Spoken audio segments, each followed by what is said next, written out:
আমার নাম আলিফ আহমেদ। আমি ভারতবর্ষের এদিকে ওদিকে ঘুরে বেড়াই। আমার কোনো বাড়ি ঘর নেই। ছোট বয়স থেকেই আমার উপর আল্লাহ তাআলার অনেক রহমত ও সুনজর বিদ্যমান ছিল। আল্লাহ আমাকে একটি ধনী এবং খানদানি পরিবারের সন্তান হিসেবে এই পৃথিবীতে পাঠিয়েছিলেন। শুধু ধনী নয়, আল্লাহ আমাকে অনেক সুদর্শনও বানিয়েছিলেন। অমায়িক বাবা মা, ভাই বোন, ভালো চেহারা, ভালো ভাগ্য, টাকা, সম্মান। আল্লাহ যেন এই সব কিছু আমাকে দিয়ে পরিপূর্ণ করে রেখেছিলেন। ভাই, আমি কিন্তু নিজের প্রশংসা করার জন্য একেবারে এসব বলছি না, বরং আমি আমার জীবনের সত্যিটাই তুলে ধরছি। এসব কিছুর সাথে সাথে আল্লাহ আমাকে খুব বুদ্ধিমানও বানিয়েছিলেন।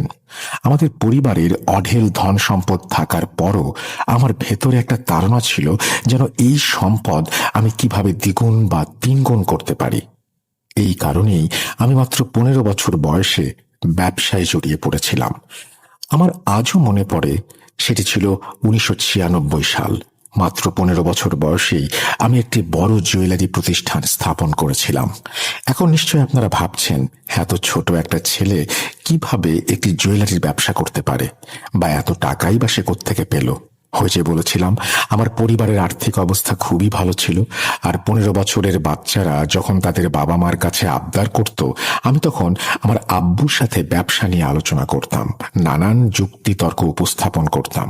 আমার আব্বু বলতেন আমি নাকি আমার বয়সের থেকেও 5 বছর এগিয়ে ছিলাম। আমার এখনো মনে আছে যে আমি এই কাজটা মাত্র 5 লাখ টাকায় শুরু করেছিলাম, যার মেইন ইনভেস্টর ও ফান্ডিং করেছিলেন আমার বাবাই। আমার বড় ভাই মনির আমাকে বলতেন, আমাদের তো অনেক আছে ভাই, তুমি পারিবারিক ব্যবসায় বসো, এভাবে তোমার আলাদা কাজ করে কি দরকার। কিন্তু আমি তো আমার ভাইয়ের কথা শোনার লোক ছিলাম না, এবং পারিবারিক ব্যবসায় বসার মতো মানসিকতা আমার ছিল না। অবশেষে আমার জেদের সামনে উনিও হার মানলেন। আমি যেই কাজ 5 লাখ টাকা দিয়ে শুরু করেছিলাম, সেই কাজই এত উন্নতির দিকে যাচ্ছিল যে মাত্র 3 বছরের মধ্যে 5 লাখ টাকা 50 লাখ টাকায় পৌঁছে গিয়েছিল। আমি আমার বাবার থেকে নেওয়া টাকাটাও ব্যবসায়ের রীতি অনুযায়ী ইন্টারেস্ট সহ ফেরত দিতে সক্ষম হই। তখন বাসায় সবাই আমার প্রশংসায় পঞ্চমুখ। ওনারা বলতেন, দেখো কেমন স্মার্ট আমাদের ছেলে, ব্যবসায় কতটা দক্ষ। আসলেই ভাই, 50 লাখ তখনকার সময় অনেক বিশাল অঙ্ক ছিল। আমার পা যেন তখন আর মাটিতে ছিলই না। আমি যেন আসমানে নতুন এক উড়ান উঠতে যাচ্ছিলাম। জীবনে প্রথম ব্যবসা, তাও আবার এত ছোট বয়সে, এবং আল্লাহ আমাকে এতটাই তৌফিক দিয়েছিলেন যে আমি আরো উৎসাহী হয়ে উঠলাম, এবং আমি ভাবলাম এই কাজটাকে আরো বড় করতে হবে। তাই আমি বিদেশ থেকে প্রচুর দামি পাথর আমদানি করতে শুরু করলাম। আল্লাহ সেখানেও আমাকে অনেক সাহায্য করেছেন এবং আমাকে সঠিক পথ প্রদর্শন করেছেন, আলহামদুলিল্লাহ। আর এরপর মাত্র 4 বছরের মধ্যে আমি প্রায় 7 কোটি টাকার মালিক বনে গিয়েছিলাম। আমি যেই সময়ের কথা বলছি, সেই সময়ে দেশে কোটিপতির সংখ্যা খুব একটা ছিল না, এমনকি লাখপতি হওয়াও একটা বিশাল ব্যাপার ছিল। কিন্তু সেই সময় আমি মাত্র 22 বছর বয়সে তা অর্জন করেছিলাম আল্লাহর রহমত ও আমার পরিশ্রমের মাধ্যমে। আমার জীবনযাপন ছিল খুবই হাইফাই। নতুন গাড়ি নিয়ে যেখানে ইচ্ছা যেতাম, বিত্তবান মানুষদের সাথে ওঠা বসা করতাম। আমার মনে হতো আমি জন্ম নিয়েছি খানদানি একটি পরিবারে, আর আমার পরিবার ভারতের সবচেয়ে ধনী পরিবারগুলোর মধ্যে অবস্থান করবে। আমার বাড়িতেও মা বাবা আর ভাইরা আমার প্রশংসা করতেন। তারা বলতেন, সত্যি তুমি তোমার পরিশ্রম আর বুদ্ধিমত্তা দিয়ে এত ছোট বয়সে কি অসাধারণ কিছু করেছ। সে যাই হোক, আল্লাহর অনেক রহমত, অঢেল ধন সম্পদ থাকার পরেও আমি কখনোই অহংকারী ছিলাম না, আর আমার আশেপাশের মানুষরাও আমার এই সাদাসিধে স্বভাব দেখে মুগ্ধ হতো।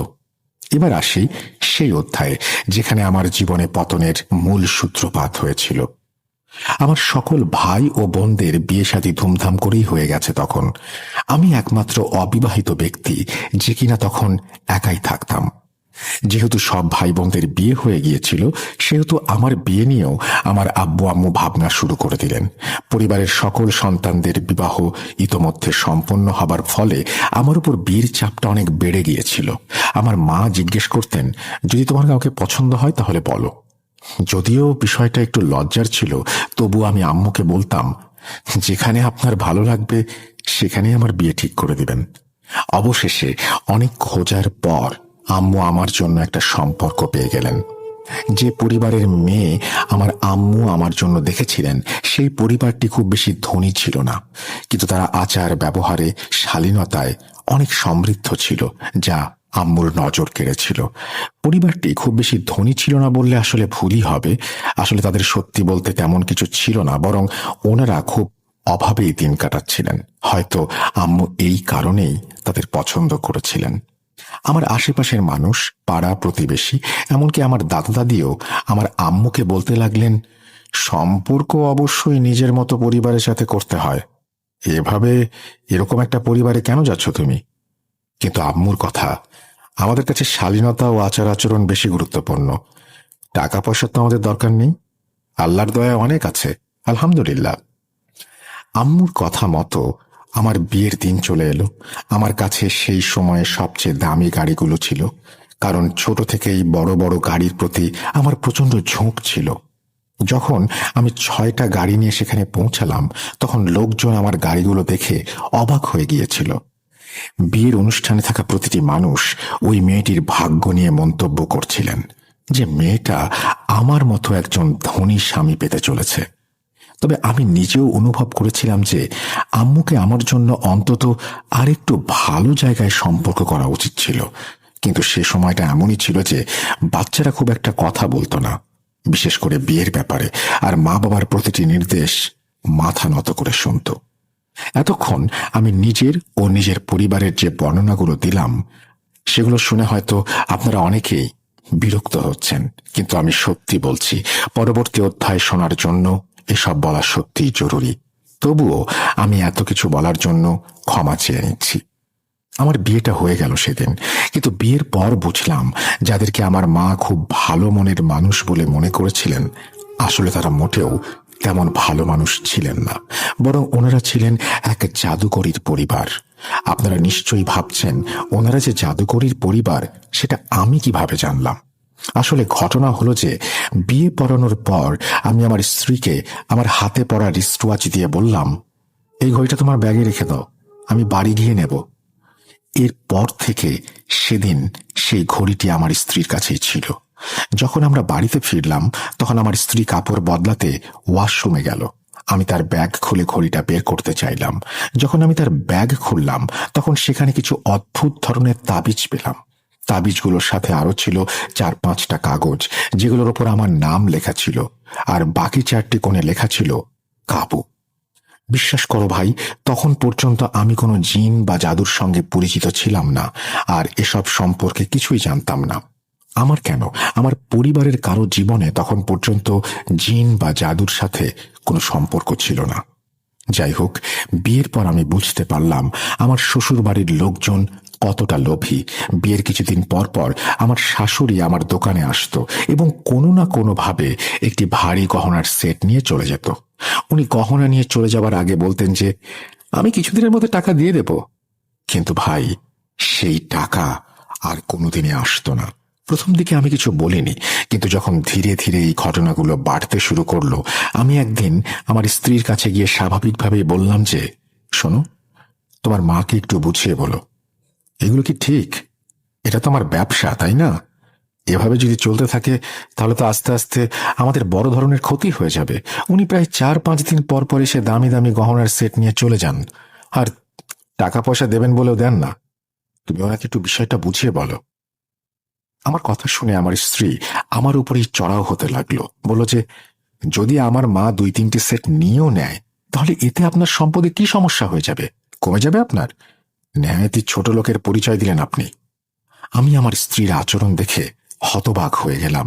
আমি ওকে বললাম যে এটা ধন দৌলতের ব্যাপার না, এটা আসলে মান সম্মানের বিষয়। এটা কি ধরনের কথা যে দোকানে এসে নিজের ইচ্ছা মতো জিনিস নিয়ে যাও, বিনা পয়সায় নিয়ে চলে যাও? আমার বউ মাটিতে পা ঠকিয়ে ঘর থেকে বের হয়ে গেল। আমি জানতাম সে তার বাবার বাড়ি গেছে। সন্ধ্যার মধ্যে সে তার বাবার বাড়ি থেকে ফিরে এসে আমার মুখে সজোরে টাকা ছুঁড়ে মারল।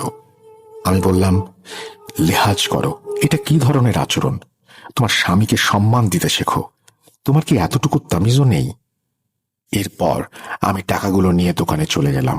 দোকানে আমার ম্যানেজার টাকাগুলো গুনে আমাকে জানালো যে আমার শাশুড়ি যত দামের গহনা নিয়ে গিয়েছেন এখানে তার অর্ধেক দামও নেই। আমি বাড়ি ফিরে আমার বউকে বললাম, তুমি যে টাকাটা আমার মুখে ছুঁড়ে মারলে, কিভাবে মারলে? এখানে তো অর্ধেক দামও নেই। তোমার মা তো আমার কাছ থেকে আরো বেশি টাকার জিনিস নিয়ে গেছে। সে আমার দিকে তাকিয়ে বিরক্তি নিয়ে বলল, আধা টাকা তো পেয়েছি, বাকিটাও নাকি সময় মতো পেয়ে যাব। আমার নাকি এত উত্তেজিত হওয়ার কিছু নেই। এই বলে ঘর থেকে বেরিয়ে যাওয়ার আগে সে বলল, আমরা তো ভিখারি নই যে তোমার টাকায় আমাদের চলতে হয়। আমার বইয়ের এরকম কথায় আমি খুব বিরক্ত হচ্ছিলাম, কারণ একে তো এভাবে জিনিস নিয়ে যাচ্ছে, টাকা দিচ্ছে না, তার উপর আবার বড় বড় কথা বলছে। যদি ওনারা সরাসরি আমার কাছে টাকা চাইতো বা গহনা চাইতো আমি অবশ্যই দিতে রাজি হতাম, কিন্তু যেভাবে আমার সাথে প্রতারণা হচ্ছে তাতে আমি খুবই সমস্যায় পড়ে গেছি। কিছুদিন পার হলো, আমার স্ত্রী তার বাবার বাড়ি থেকে ফিরে এলো। তার হাতে লাড্ডুর একটা ডিব্বা ছিল। লাড্ডুর ডিব্বা আমার দিকে এগিয়ে দিয়ে সে বলল, আম্মি তোমার জন্য পাঠিয়েছে, আমার ছোট বোনের বিয়ে ঠিক হয়ে গেছে।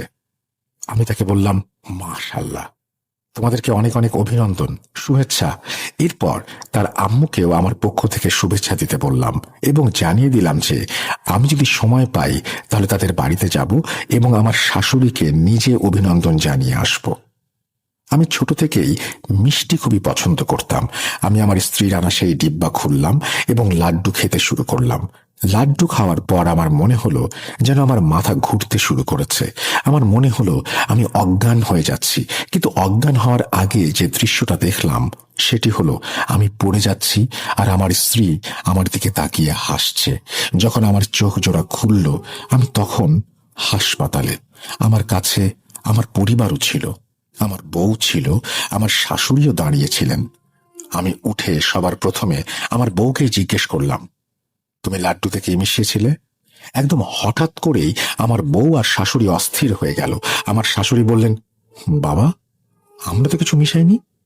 আমি ওনার থেকে মুখ ফিরিয়ে নিয়ে আমার বড় ভাই মনিরকে বললাম, ওই লাড্ডু খাওয়ার পর আমার শরীর খারাপ হয়ে গেছে। আমার পরিবার অবাক হয়ে আমাকে জিজ্ঞেস করলো, কোন লাড্ডু? আমি বললাম, আমার বউ তার বোনের বিয়ের খবর জানানোর জন্য যে লাড্ডু নিয়ে এসেছিল সেই লাড্ডু। আমার কথা শুনে আমার বউ আর শাশুড়িকে অনেক বেশি চিন্তিত লাগছিল। আমার শাশুড়ি বলছিলেন, কি বলছো বাবা, আমরা তো খুশিতে লাড্ডু পাঠিয়েছিলাম, তো এতে কি কিছু মেশাতে হবে? তোমরা ডাক্তারের কাছে জিজ্ঞেস করো তাহলে আমরা লাড্ডুতে কিছু মিশিয়েছি কিনা, ওরাই বলবেন। আমার ভাই ডাক্তারের কাছে গেলেন। যখন তারা ডাক্তারের কাছে এই ব্যাপারে জিজ্ঞেস করলেন যে আমাকে বিষ বা অন্য কিছু দেয়া হয়েছে কিনা, ডাক্তার উত্তরে বললেন, না, এমন কিছু নয়, শুধু তার ব্লাড প্রেশারটা লো হয়ে গিয়েছিল, এই কারণে অজ্ঞান হয়ে গিয়েছেন। এখন ডাক্তারও এই ব্যাপারে নিশ্চিত করেছিলেন যে কোনো বিষ জাতীয় কিছু দেয়া হয়নি। ডাক্তার তো নিজের জায়গা থেকে সঠিক কথাই বলেছিলেন, কারণ বিষ নয়, বরং আমার উপরে জাদু করা হয়েছিল, যা মেডিকেল রিপোর্টে ধরা পড়া অসম্ভব। এরপর দিন দিন আমার শরীর খুবই ভারী হয়ে যেতে লাগলো। আমি দোকানেও প্রতিদিন যেতে পারতাম না। আমার দোকানের ম্যানেজার প্রতিদিন এসে বলতো, ভাইজান, আপনার শাশুড়ি এসেছিলেন, দুটো সেট নিয়ে গেছেন। ম্যানেজারের কথাগুলো আমি শুনতাম, কিন্তু আমি জানি না কেন কিছুই বলতে পারতাম না, একেবারে চুপ হয়ে যেতাম। না স্ত্রীকে কিছু জিজ্ঞেস করতাম, না ম্যানেজারকে কিছু বলতাম, শুধু এটুকুই বলতাম, নিয়ে গেছে যাক, পরে আসলে আবার দিয়ে দিও। আমার মনে আছে ওই ম্যানেজার আমার দিকে অদ্ভুত চোখে তাকিয়ে দেখতো আর মনে মনে বলতো, তোর মাথা ঠিক আছে তো ভাই, টাকা মনে হয় তোর কাছে ধরে। আমি প্রায়ই আমার শ্বশুর বাড়ি যেতাম, কিন্তু শ্বশুর বাড়িতে আমি কেন যেতাম সেটা আমি জানি না। মনে হচ্ছিল আমি যেন একটা রোবট হয়ে গেছি, শুধু ঘরে পড়ে থাকি আর ছাদের দিকে তাকিয়ে থাকি, আর সময় পেলেই শ্বশুর বাড়ি চলে যাই। সারাদিন সেখানেই থাকতে আমার ভালো লাগতো। আমার চেহারা আর জীবনযাত্রা দেখে আমার ভাইরাও চিন্তিত হয়ে পড়েছিলেন। মা আমাকে বুঝিয়ে সুঝিয়ে বলতেন, বাবা, তোমার কি হয়েছে, নিজেকে সামলাও, দেখো তো ফাটা কাপড় পরে ঘুরছো। আমি শুধু শুনতাম, কিন্তু আমি তাদের প্রশ্নের কোনো উত্তর দিতে পারছিলাম না। এভাবে জীবন চলে যাচ্ছিল, আর আমার বিয়েরও 2 বছর হয়ে গেছে। আল্লাহর রহমতে আমার টুইন বাচ্চা জন্ম নিয়েছে। আমি তাদের জন্য পাগল ছিলাম। নিজের যে কোনো কিছুর থেকে তাদের 2 বোনকে আমি সব থেকে বেশি ভালোবাসি। কিন্তু আমার স্ত্রী সন্তান প্রাপ্তিতে একদমই খুশি না। তার আচরণ দেখে মনে হতো সে বাচ্চা চায়নি কোনোদিন। বাচ্চা হওয়ার পর সে প্রায় 2 মাস করে নিজের বাপের বাড়িতে চলে যেতে শুরু করে এবং বাচ্চাদের নিয়েই সেখানে যায়। সে জানতো আমি আমার বাচ্চাদের কতটা ভালোবাসি, তাদের ছাড়া আমি একদিনও থাকতে পারবো না। কিন্তু সে জেনেও আমাকে বিরক্ত করার জন্য মায়ের বাড়িতে বসে থাকত। যদিও আমার শাশুড়ির আমার দোকান থেকে গহনা কিনে নিয়ে যাওয়ার ব্যাপারটা এখনো চলছিল। একদিন আমি খবর পেলাম আমার দোকানের এক কারিগর দোকান থেকে 1 লাখ টাকার গহনা নিয়ে পালিয়ে গেছে। এই কারিগরটি সেই ছিল যে প্রতিদিন আমার ম্যানেজারকে হিসাব দিত। আমার দোকানের স্টাফদের আমি এমনভাবেই বলে রেখেছিলাম যে আমি না থাকলে পুরো দোকানটা তাদের হাতেই থাকতো। এটা আমার ব্যবসার জন্য খুবই খারাপ একটা সিদ্ধান্ত ছিল। আমার দোকানে না যাওয়ার কারণে কাজ স্লো হয়ে গিয়েছিল। তার উপর ছেলেগুলো সুযোগ পেল, নিজেদের ইচ্ছে মতো চলতে লাগলো। মাঝে মাঝে তো দোকান দুপুর পর্যন্ত বন্ধই থাকতো। এখন আবার ওই কর্মচারী চুরি করে পালিয়ে গেছে। চুরির পর আমার পরিবার আমাকে বুঝিয়ে বলল, আলিফ, তুই দোকানে যা, একটু সময় দে। তোর বিয়ে হয়ে গেছে, কিন্তু তুই কেন এমন হয়ে গেছিস বুঝতে পারছি না। তাদের কথায় আমি দোকানে যাওয়া আবার শুরু করলাম, কিন্তু 1-2 ঘন্টার বেশি বসে থাকতে পারছিলাম না।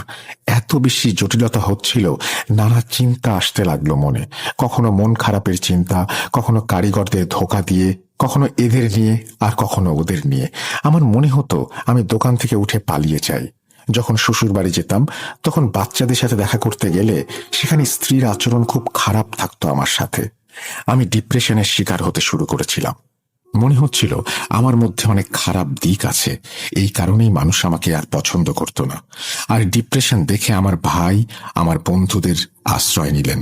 এমন খারাপ পরিস্থিতিতেও আমার স্বাভাবিক হবার একটু আশা ছিল, কারণ এখনো আমার পুরনো কিছু ভালো বন্ধু বান্ধব ছিল। একদিন এক ঘনিষ্ঠ বন্ধু আমাকে জোর করে বাড়ি থেকে টেনে নিয়ে গেল। সে আমাকে প্রথমে একটা পার্কে নিয়ে গেল। সেখানে আগে থেকেই আমার আরো কিছু পুরনো বন্ধুরা উপস্থিত ছিলেন। আমরা সবাই একে অপরের পাশে বসে পড়লাম। আমি তাদের সাথে বিয়ের পরে প্রথমবারের মতো দেখা করতে গিয়েছিলাম। তারা আমাকে জিজ্ঞেস করলো, তুই কোথায় চলে গিয়েছিলি রে ভাই? কিরে, তোর কি ভাবিকে বেশি পছন্দ হয়েছে যে বন্ধুদেরকেও ছেড়ে দিলি? আমি তাদের কোনো কথার উত্তর দিতে পারছিলাম না। যখন তারা আমার মৌনতা আর আমার চেহারার এমন অবস্থা দেখল, তখন তারা আমার জন্য চিন্তিত, উদ্গ্রীব হয়ে গেল এবং জিজ্ঞেস করতে লাগলো, তোর কি হয়েছে? তোর এই মলিন মুখ, পুরনো কাপড়, তোকে তো চেনাই যাচ্ছে না। আমি বিষয়টি এড়ানোর জন্য বললাম, দোস্ত, বিয়ের পর দায়িত্ব বেড়ে যায়, তারপর মানুষ নিজেকে সময় দিতে পারে কোথায়? এরপর আমি দেখলাম একদম হ্যান্ডসাম একটা ছেলে যে কোট প্যান্ট পরে এসেছে আমাদের সঙ্গে এসে বসে গেল। সে সবার সাথে মুসাফা করছে, আর সবাই তার সঙ্গে এমনভাবে কথা বলছে যেন তারা তাকে ভালো করেই চেনে। তাকে দেখে আমার পুরনো দিনের কথা মনে পড়ে গেল। একসময় আমিও এমন সুন্দর পোশাকে বাইরে বের হতাম। তারপর আমার বন্ধু সেই ছেলের সঙ্গে আমার পরিচয় করিয়ে দিল। আমার বন্ধু আমাকে দেখিয়ে বলল, এ হলো আলিফ, যাকে নিয়ে প্রায় কথা হয়। তারপর সেই ব্যক্তির দিকে তাকিয়ে বলল, এটা মিরাজ সাহেব, ভাই ভাই সুগার মিলের মালিক। ইনি এখন আমাদের গ্রুপেরই সদস্য আর আমাদের খুব ভালো বন্ধু। আমি ওনার দিকে তাকিয়ে সালাম দিলাম। উনিও বসে বসে হাসতে হাসতে আমাকে সালাম দিলেন। আমিও হাসি দিয়ে উত্তর দিলাম। আমরা পরের 2 ঘন্টা সেখানে বসে গল্প গুজব করতে থাকলাম। কিন্তু এই 2 ঘন্টায় আমি বারবার অনুভব করছিলাম যে মিরাজ সাহেব আমার দিকে অপলক দৃষ্টিতে তাকিয়ে আছেন। যেভাবে উনি আমাকে দেখছিলেন তাতে আমি বেশ অস্বস্তিতে পড়ে যাচ্ছিলাম।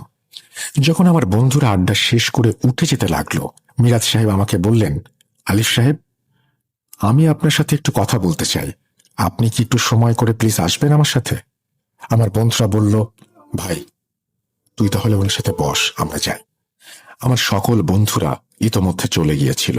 তখন শুধু আমি বসেছিলাম আর আমার সঙ্গে মিরাজ সাহেব। এদিক সেদিকে কথা বলছিলেন তিনি। হঠাৎ তিনি বললেন, আলিফ সাহেব, আপনি জানেন আমি কিছু কবিরাজি আমলও জানি। আল্লাহ আমাকে প্রচুর সম্পদ দিয়েছেন, কিন্তু এই জ্ঞান অর্জনের উদ্দেশ্য ছিল শুধুই আমার শখ। আমি হাসতে হাসতে মাথা নেড়ে বললাম, আচ্ছা, যেমনটা সাধারণ মানুষ করে। আমার মনে হলো যদি তিনি সত্যিই কবিরাজি আমল জানতেন, তাও আমি তার কাছে কি চাইতাম, কারণ যেমন পূর্বে বলেছি, তখন পর্যন্ত আমি এই জাদু টোনা সম্পর্কে কিছুই জানতাম না। এরপর ওনার সবকিছু শোনার পর আমি বললাম, শুনুন ভাই, খুব ভালো লাগলো, কিন্তু এখন আমাকে অনুমতি দিন, বাড়ি যেতে হবে। তখন তিনি বললেন, না, আমি আপনাকে দরকারি কাজে থাকতে বলেছি, এবং যে কথাগুলো আমি আপনার সম্পর্কে বলছি সেটা আমি আজ পর্যন্ত কাউকে বলিনি, কিন্তু আপনাকে বলার একটা উদ্দেশ্য আছে, কারণ আমি দেখতে পাচ্ছি যে আপনার জীবন খুবই দ্রুত নষ্ট হয়ে যাচ্ছে। আমি মিরাজ সাহেবকে বললাম, একটু পরিষ্কার করে বলেন আপনি কি বলতে চান, আমি আপনার কথাগুলো বুঝতে পারছি না। তারপর তিনি আমাকে বললেন, আপনার কি সেই লাড্ডুর কথা মনে আছে যেটা খাওয়ার পর আপনার মাথা ঘুরেছিল, তারপর আপনি হাসপাতাল অবধি গিয়েছিলেন? আমি তাকে বললাম, আপনি এই সম্পর্কে কিভাবে জানেন? উনি বললেন, আমি তো অনেক কিছু জানি, ওই তাবিজের কথাও জানি যেগুলো বিয়ের দিন আপনার বউয়ের পার্স থেকে পাওয়া গেছে, যেখানে আপনার নাম লেখা ছিল। তার কথা শুনে আমার মনে হচ্ছিল যেন বিদ্যুৎ চমকালো, আমি যেন একেবারে হতবাক। ঠিক আছে, লাড্ডুর ব্যাপারটা এমন হতে পারে যে আমার বন্ধুদের মাঝে কেউ হয়তো তাকে বলেছে, কিন্তু ওই ঘড়ির ব্যাপারটা তো আমি ছাড়া কেউ জানতো না। ওই রাতে যখন আমি পার্স খুলে ঘড়ি বের করতে গেলাম, তখন তার মধ্যে যে তাবিজ এবং কাগজগুলো ছিল, এটা শুধু আমার জানার কথা, আর কারো না। আমি তাকে জিজ্ঞেস করলাম, ওই তাবিজ আর কাগজগুলোতে আমার নাম লেখা ছিল। উনি বললেন, এগুলো সাধারণ কাগজ না, বরং এগুলো কালো জাদুর তাবিজ ছিল। আমি জিজ্ঞেস করলাম, আমার উপর কালো জাদু কে করবে, এবং এই কালো জাদু আসলে কি? উনি বললেন, এটা এক ধরনের নফসানি বিজ্ঞান, যেখানে কোনো জিনিসের শক্তি দিয়ে অন্যের উপর নিয়ন্ত্রণ করা হয়, তাকে ধ্বংস করা হয়, তার স্বাস্থ্যের ক্ষতি করা হয়। ওনার কথা শুনে আমি অবাক হয়ে গেলাম। তারপর আবার জিজ্ঞেস করলাম, আমার উপর কালো জাদু কে করবে? উনি বললেন, আপনার শুনতে কষ্ট হবে, কিন্তু আপনার বউও এখানে জড়িত আছে। আমি বললাম, মিরাজ সাহেব, আপনি এ কেমন কথা বলছেন? একজন বউ তার স্বামীর জীবন কেন নষ্ট করতে চাইবে? তিনি বললেন, তাদের উদ্দেশ্য একটাই, আপনাকে মেরে আপনার সম্পত্তি দখল করা, বা আপনার সম্পত্তি দখল করে আপনাকে রাস্তার ফকির বানিয়ে দেয়া। আর এই কাজটা তারা বিয়ের দিন থেকেই করছে। আমি বললাম, ঠিক আছে, আমি মানলাম, যদি সে জাদু করেও থাকে, তাহলে তার চিকিৎসা কি? মিরাজ সাহেব হাসলেন এবং বললেন, চিকিৎসা তো আছে, কিন্তু আমি জানি আপনি সেটা করবেন না। আমি বললাম, আমি চেষ্টা করব, বলুন কি করতে হবে। তখন তিনি বললেন, এখনই যান আর আপনার স্ত্রীকে তালাক দিয়ে আসুন। আপনার উপর যে জাদু করা হয়েছে তার একমাত্র সমাধান এটাই। এরপর কি করতে হবে সেটা আমি বলে দেব। তালাকের কথা শুনে আমার মাথায় বাজ পড়ল। আমি বললাম, আমি তাকে তালাক দিতে পারবো না ভাই, আমি কোনোভাবেই তালাক দিতে পারবো না। আর যদি তালাক দেই, তাহলে সে আমার বাচ্চাদের সাথে দেখা করতে দেবে না। মিরাজ সাহেব বললেন, আমি তো আগেই বলেছিলাম আপনি করবেন না, আর যেটা আমি আপনাকে জানাতে চেয়েছিলাম সেটা জানিয়ে দিলাম। এখন আপনি যান, আপনার যা ভালো মনে হয় তাই করুন। আল্লাহ আপনাকে নিরাপদে রাখুন, আমিন। এই বলে মিরাজ সাহেব সেখান থেকে চলে গেলেন। আমি অনেকক্ষণ ধরে চেয়ারে বসে তার কথাগুলো নিয়ে ভাবছিলাম, কিন্তু পরে মিরাজ সাহেবের কথাগুলো মাথা থেকে ঝেড়ে ফেললাম। মনে হলো সে হয়তো আমাকে ভুল বুঝিয়ে রেখেছে, কারণ আমি আমার বউকে চরম পর্যায়ে বিলিভ করতাম। এটা তখনের কথা যখন আমার স্ত্রী তার বাপের বাড়িতে থাকতে গেছে, প্রায় 4 মাস হয়ে গেছে, কিন্তু আমাকে তখন সে তার বাপের বাড়িতে গিয়ে আর বাচ্চাদের সাথে দেখা করতে দিল না।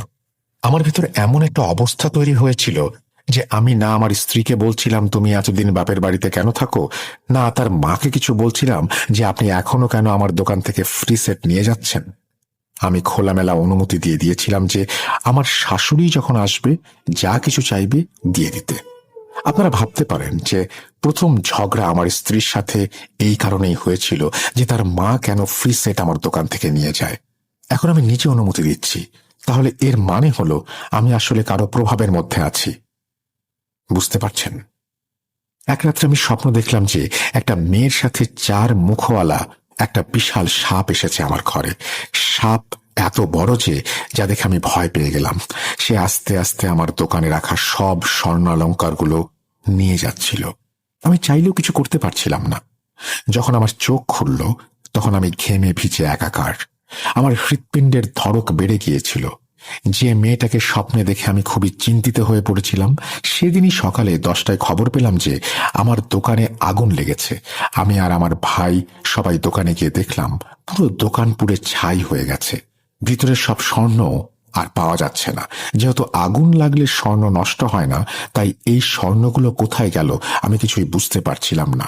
স্বর্ণ চুরি করে দোকানে আগুন লাগানো হয়েছে তাহলে। আর হ্যাঁ, এখানে আরেকটা কথা বলতে ভুলে গেছি। আমার শাশুড়ি তার বড় ছেলেকে আমার দোকানেই চাকরি দিয়েছিল, এমনকি আগুন লাগার দিন অবধি সে চাকরিতে ছিল। সে 1 সপ্তাহ আগেই দোকানে জয়েন করেছিল।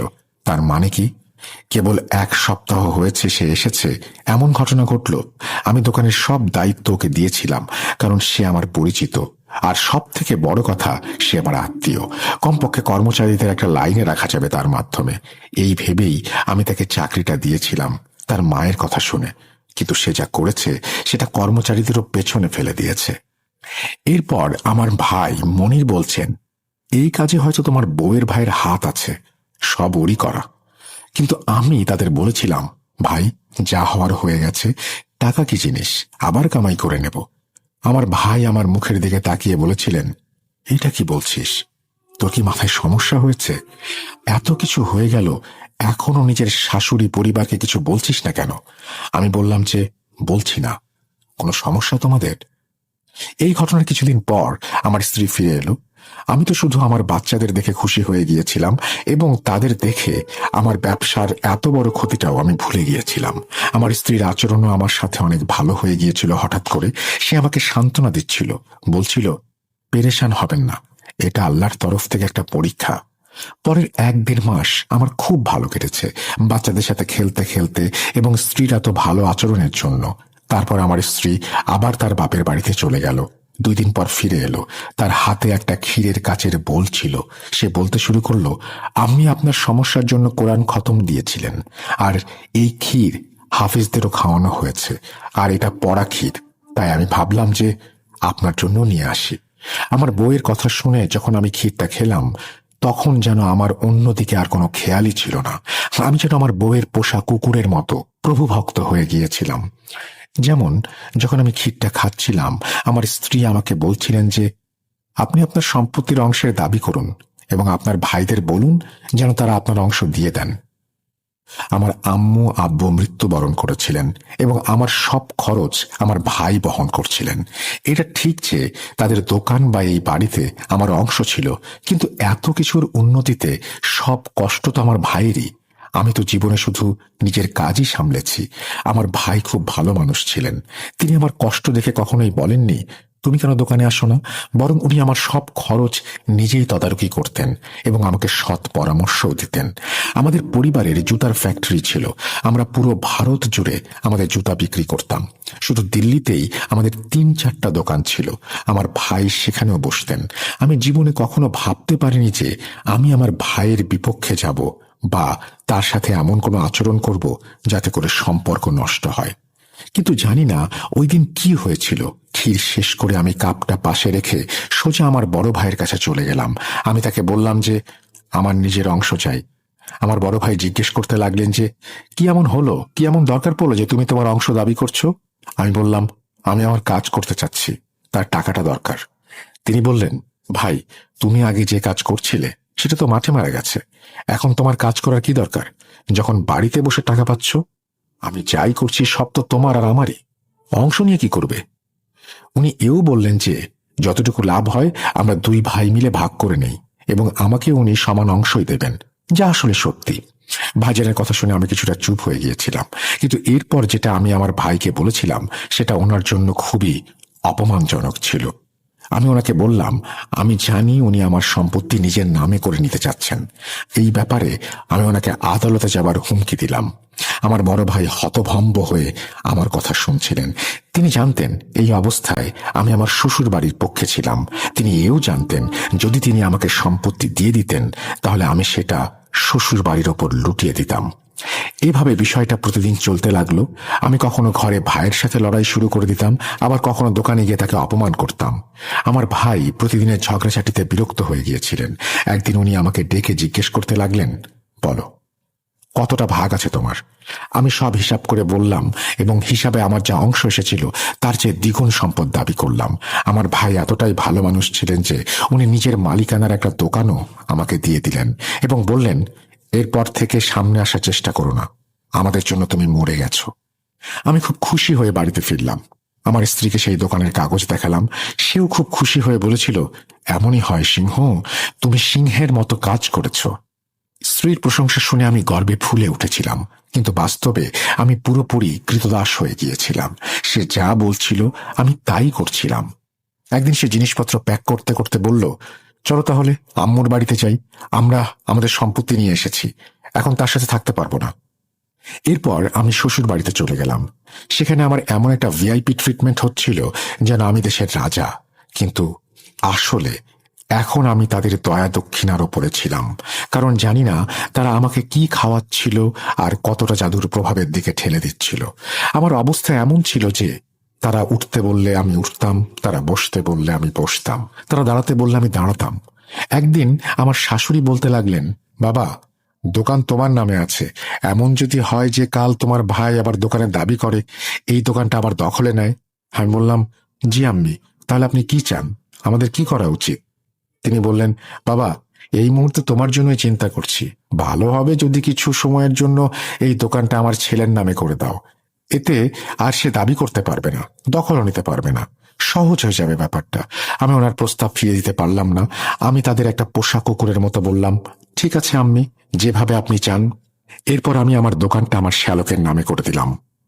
আমি জানি খুব রাগ হচ্ছে শুনে আপনাদের। আমার সাথে যা যা হয়েছে সেগুলো সবকিছু সীমা পার করে ফেলেছিলাম, ভাবলেই রাগ আসে। যেই দিন দোকানটা আমি আমার শ্যালকের নামে লিখে দিলাম, সেদিন থেকে আমার শ্বশুর বাড়ির মানুষের আচরণ পাল্টে গেল। 3 দিনের মধ্যে তারা আমাকে বাড়ি থেকে বের করে দিল। 1 সপ্তাহ পরে দোকানের নোটিশ এসে গেল। আমি রাস্তায় এসে পড়লাম। মিরাজ সাহেব যে কথা বলছিলেন সেটা সত্যি হয়ে গেল। পরের কিছুদিন আমি বন্ধুদের কাছে থাকলাম। ভাইকে আমার অবস্থার কথা জানানোর পর আমার সঙ্গে তিনি দেখা করেননি, কিন্তু আত্মীয়দের মাধ্যমে আমাকে সাহায্য করে গেছেন। পরের 10 বছরের মধ্যে আমার ভাইয়ের অবস্থাও খারাপ হয়ে গেল। ভাতিজারা তো মুখ দেখাতো না। ছোটবেলা থেকে আমার প্রতি তাদের মনে ঘৃণা জন্মে গিয়েছিল, সেটা বড় হয়েও যায়নি। আমার স্ত্রী আমাকে তার সন্তানদের সাথে দেখা করতে দেয়নি। আর আমার জীবন এই রকম, কখনো দরবারে গিয়ে খাই, সেখানেই রাতে ঘুমিয়ে পড়ি, কখনো কোনো হোটেলের বাইরের বেঞ্চে শুয়ে পড়ি। এক সময়ের রাজপুত্র, আজ ভিখারির মতো।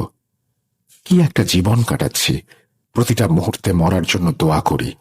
জানি তোমরা ভাবছো আমি চাকরি করি না কেন। বিশ্বাস করো, আমাকে দিয়ে কিছু হবে না। যদি কিছু করতে চাইও, তাও কিছু হবে না। আমার বয়সও তেমন বেশি হয়নি, কিন্তু তবুও বেঁচে থাকতে ইচ্ছা করে না। আমার একটা বন্ধু আছে দরবারে, যে তোমাদের গল্পগুলো শোনে। একদিন তোমার জাদুর গল্প শুনে ভাবলাম তোমার বন্ধুর সাথে পরিচিত হই, আমার জীবন কাহিনীও শেয়ার করি তোমাদের সাথে, সবাইকে বলি আমার সাথে কি হয়েছিল। আমি তোমার বন্ধুর মাধ্যমে এই ঘটনাটি পাঠাচ্ছি। যারা এই ঘটনা শুনছেন তারা আমার মৃত্যুর জন্য দোয়া করবেন, কারণ আমি বাঁচতে চাই না। মাফ করো আমাকে। হয়তো তোমাদের শোয়ের বাকি সব ঘটনার মতো আমার ঘটনায় বিকৃত কোনো চেহারা নেই, কোনো রুকাইয়া নেই, কোনো জিনের ভয় নেই। আমি অনেকাংশেই যা অনুভব করেছি সেগুলো তোমাকে বলিনি, কারণ সেগুলো যদি বলি তবে রাত পার হয়ে যাবে, আর আমি তোমাদের শ্রোতাদের শুধু বিরক্তই করব। আমার ঘটনা যদি ভালো না লাগে তাহলে আগেই ক্ষমা চেয়ে নিচ্ছি। আল্লাহ হাফিজ। এই বলে আলিফ ভাই তার ঘটনা শেষ করেন। প্রিয় লিসেনার্স, আজকের ঘটনা যদি আপনাদের একটুও ভালো লাগে তবে আমি আপনাদের কাছে কৃতজ্ঞ। যদি আপনাদের ভালো না লাগে তবে আমি ক্ষমা প্রার্থী। সকলেই ভালো থাকবেন, সুস্থ থাকবেন, ভূত.com এর সাথেই থাকবেন। আমি সাবিত আজ বিদায় নিচ্ছি। আল্লাহ হাফিজ। এই বলে সাবিত তার ঘটনা শেষ করেছেন। আশা করছি এই ঘটনাটি আপনাদের ভালো লেগেছে।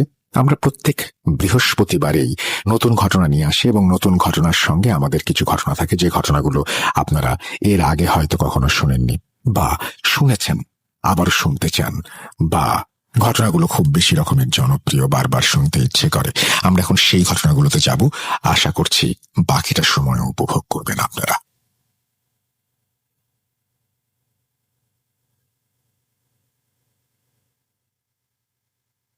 যেভাবে লেখা আছে আমি সেভাবেই শুরু করছি।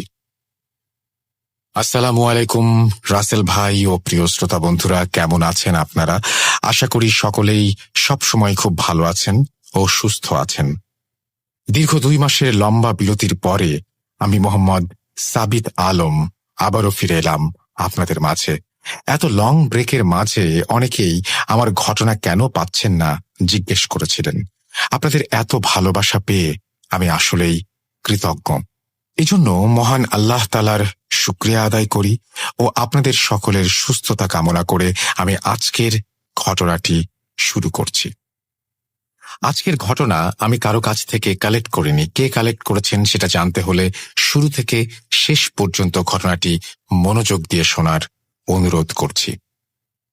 আমি যে ঘটনাটি আজ বলছি সেটি একটি মহিলা এবং একটি ছেলের জীবনের এক করুণ অধ্যায়।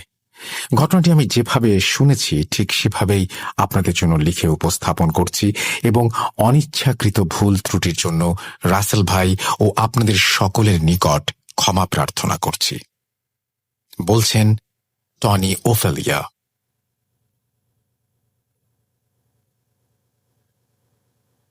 মানুষ বলে মৃত্যুর পর বাকি হেভেন ও হেলের রাস্তা খুলে যায়। কি বলে হেভেন আর হেলের অস্তিত্ব শুধু মৃত্যুর পরেই হয়ে থাকে? কিছু মানুষের জন্য হেভেন ও হেল দুনিয়াতেও বিরাজমান। কি মনে হয় বিরাজমান নয়? যদি তাই না হয় তাহলে আমার স্ত্রীর সাথে কি ঘটেছিল জানতে চান? আমার স্ত্রী লিলি ওফেলিয়া, তার জীবন কাহিনী শুনুন তাহলে। আমাদের বিয়ের মোটামুটি কয়েক বছর পর আমার স্ত্রীর আচরণে আমি কিছু অদ্ভুত বিষয় লক্ষ্য করি। স্বাভাবিকভাবে লিলি রাত 10টার পর নিজের প্রেয়ার শেষ করে ঘুমিয়ে যেত, কিন্তু বেশ কিছুদিন যাবৎ সে ঠিকমতো প্রেয়ার করছিল না আর রাতে ঘুমোতেও যাচ্ছিল না। মধ্যরাতে বিছানায় আমি লিলির ফিসফিস আওয়াজ শুনতে পেতাম। কি যেন সব বলতো সে, এবং আমি সেগুলো কিছুই জানি না। একদিন কিছু অস্বাভাবিক আওয়াজ শুনে আমি আমার পাশে থাকা টেবিল ল্যাম্পের সুইচটা অন করে দেখি লিলি আমার দিকে তাকিয়ে আছে আর কাঁদছে। আমি এক লাফ দিয়ে উঠে বসি বিছানায়। লিলিকে আমি তার কান্নার কারণ জিজ্ঞেস করলে সে আমাকে বলে কিছুদিন ধরে তার সাথে কিছু অস্বাভাবিক বিষয় ঘটে চলেছে। আমি ঘটনাগুলি জানতে চাইলে সে এড়িয়ে যেতে চায়, কিন্তু আমি নাছোড়বান্দা, আমি তাকে জিজ্ঞেস করেই যাচ্ছিলাম। এমন সময় সে বিড়ালের মতো হিস হিস করতে থাকে ও এক পর্যায়ে তার ভয়ানক রকমের খিঁচুনি উঠে যায়। আমার ফ্যামিলিতে শুধুমাত্র আমি আর লিলি এই দুজন সদস্যই ছিলাম। অনেক কষ্টে একা একা লিলিকে স্বাভাবিক করে তোলার পর তাকে আমি জিজ্ঞেস করি আসলে কি সমস্যা হচ্ছে। আনমনা ভাবে আমার স্ত্রী আমাকে জানায় যে অদ্ভুত সব স্বপ্ন দেখছে সে ইদানিং। লিলির এতটুকু কথা শোনার সাথে সাথেই আমার বাড়ির পাশে যেন কুকুরের ফোর্স এসে জোরে জোরে ডাকা শুরু করে দিল। হঠাৎ এতগুলো কুকুর আমার বাসার পাশে কোত্থেকে এলো? ওরা বোধহয় চাচ্ছিল না যে লিলি আমাকে সবকিছু খুলে বলুক। আমি জানালা খুলে কুকুরগুলোকে তাড়াতে যাব, এমন সময় জানালা খুলে দেখি বাইরে একটা কুকুরও নেই। আমার বাসার জানালার পাশে একটা ছোট্ট কবরস্থান ছিল। আমি দেখলাম একটা বিশাল আকৃতির কুকুর একটা কবরের পাশে দাঁড়িয়ে আছে। তার চোখগুলো জলজল করছিল আর মুখ দিয়ে মনে হয় লালা ঝরছিল। তাকে দেখে অনেক বেশি রাগান্বিত মনে হচ্ছিল আমার। সত্যি বলতে আমিও কুকুরটাকে দেখে কিছুটা ভয় পেয়ে যাই আর জানালা বন্ধ করে দেখি লিলি বড় বড় চোখে আমার দিকে তাকিয়ে আছে।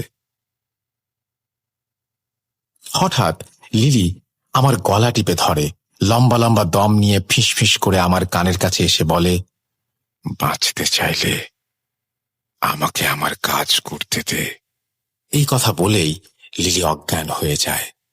লিলির জ্ঞান ফিরলে তাকে অনেকটাই স্বাভাবিক লাগছিল। আমি লিলিকে ডাক্তার দেখাবো বলে ঠিক করলাম, কিন্তু আশ্চর্যজনকভাবে ডাক্তারি চেক আপে লিলির কোনো মেজর সমস্যাই ধরা পড়ল না।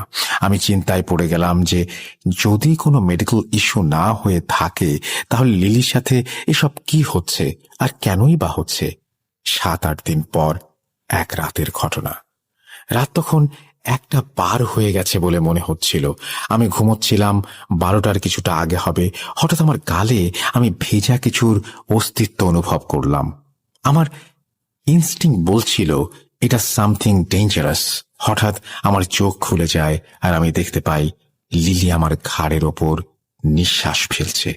আমি নিজের অজান্তেই আমার হাত দিয়ে টেবিল ল্যাম্প অন করে দেখি লিলির চোখের মণিটা শিকারী জন্তুর চোখের মনি হয়ে গেছে আর চেহারার সমস্ত ব্লাড ভেইনগুলো ভেসে উঠেছে। আমার দিকে তাকিয়ে সে হাসছে আর সাপের মতো হিস হিস করতে করতে বলছে, তোর লিলির সময় চলে এসেছে, পারলে বাঁচা। আমি লিলিকে সজোরে একটা চড় দিয়ে জোরে চিৎকার করে উঠে বলি, লিলি, এসব কি বলছো তুমি? হুঁশে আসো, তুমি হুঁশে আসো। আমার কথা শেষ হবার আগেই লিলি বিছানায় অজ্ঞান হয়ে পড়ে গেল। জ্ঞান ফেরার পর সে যথারীতি স্বাভাবিক। আমি বুঝতে পারছিলাম না কি হচ্ছে এসব। এর মাঝে লিলির ভেতর কিছু পরিবর্তন লক্ষ্য করলাম। সে মর্নিং প্রেয়ার ছেড়ে দিয়েছে, চার্চে একেবারেই যেত না। ফ্রিজে অনেক দিনের থাকা নষ্ট হয়ে যাওয়া দুর্গন্ধযুক্ত তরকারি খেত, সাথে পচা গলা মাংস।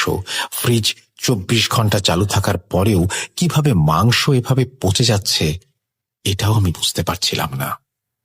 আস্তে আস্তে সে শুকিয়ে যাচ্ছিল আর পানি খাওয়া বন্ধ করে দিয়েছিল। একদিন বাথরুমে সে অজ্ঞান হয়ে পড়ে গেল। আমি ডাক্তারের কাছে নিয়ে যাই তাকে। ডাক্তার জানায় যে তার ম্যালনিউট্রিশন, ডিহাইড্রেশন ও ফুড পয়জনিং হয়েছে। লিলিকে হসপিটালে ভর্তি করি আমি। হসপিটালের বেডে আমি লিলির পাশে বসেছিলাম। লিলি আমার গলায় থাকা ক্রসটা ধরে টেনে নিয়ে বলল, টনি, আমাকে বাঁচাও, ওই শয়তানগুলো আমাকে ধরে ফেলেছে, মেরে ফেলবে আমাকেও, আমাকে বাঁচাও। এই বলে সে জ্ঞান হারায়। আমি নিজেও কিছুটা আন্দাজ করতে পারছিলাম যে এটা কোনো অপশক্তির কাজ। আমি চার্চে গিয়ে ফাদার আর্থারের সাথে এই বিষয়ে কথা বললাম। ফাদার আর্থার আমাকে বললেন 2 দিন পর উনি আমার বাসায় আসবেন। যদি এমন কোনো সমস্যা থাকে তবে সেগুলো রেকর্ড করবেন আর বিশপের পারমিশন নিয়ে এক্সরসিজম করবেন। 2 দিন পর আমি ডাক্তারের অনেক অজুহাত দেখিয়ে লিলিকে বাড়িতে নিয়ে আসি। সন্ধ্যাবেলা ফাদার আর্থার আর ওনার পার্টনার ফাদার রয় আসেন আমাদের বাসায়। ফাদাররা এসে লিলির পাশে বসে লিলিকে সবকিছু বলতে বলেন। এরপরের ঘটনা লিলির ভাষাতেই শোনা যাক। বলছেন লিলি ওফেলিয়া। এই সমস্যাটা প্রায় মাসখানেক আগে শুরু হয়। আমি সেদিন ইভিনিং প্রেয়ারের জন্য বসেছিলাম। হঠাৎ প্রেয়ার রুমে খট করে একটা আওয়াজ হয়। আমি চোখ খুলে আশেপাশে দেখি, হঠাৎ দেয়ালে লাগানো বড় ক্রসটার দিকে আমার চোখ চলে যায় আর আমি দেখি ক্রসটা মাটিতে পড়ে গেছে। আমি ভাবলাম বাতাসের কারণে এমন হতেই পারে। আমি ক্রসটা ঠিক করে সেটা আগের মতো অবস্থায় রেখে দেই। আমি পেছনে ফিরতেই আবার সেই খট করে আওয়াজটা কানে আসে আর পেছনে ফিরে দেখি সেই ক্রসটা আবারও মেঝেতে পড়ে গেছে। আমি এবার ভয় পেয়ে যাই। এরপর আমি আবার ক্রসটাকে দেয়ালে লাগিয়ে দেই। আবার একটা খট করে আওয়াজ। আমি দেখি দেয়ালে ক্রসটা উল্টো হয়ে গেছে। আমি হাত জোর করে বসে পড়ি মেঝেতে, ঈশ্বরের সঙ্গ কামনা করতে থাকি। হঠাৎ পেছন থেকে কেউ একজন কর্কশ গলায় বলে ওঠে, ঈশ্বরের স্থান শুধু মূর্তি আর ছবিতেই। ঈশ্বর নেই, আমি ঈশ্বর, আমাকে গ্রহণ করো। আমি ভয়ে প্রেয়ার রুম থেকে বের হয়ে বিছানায় শুয়ে পড়ি।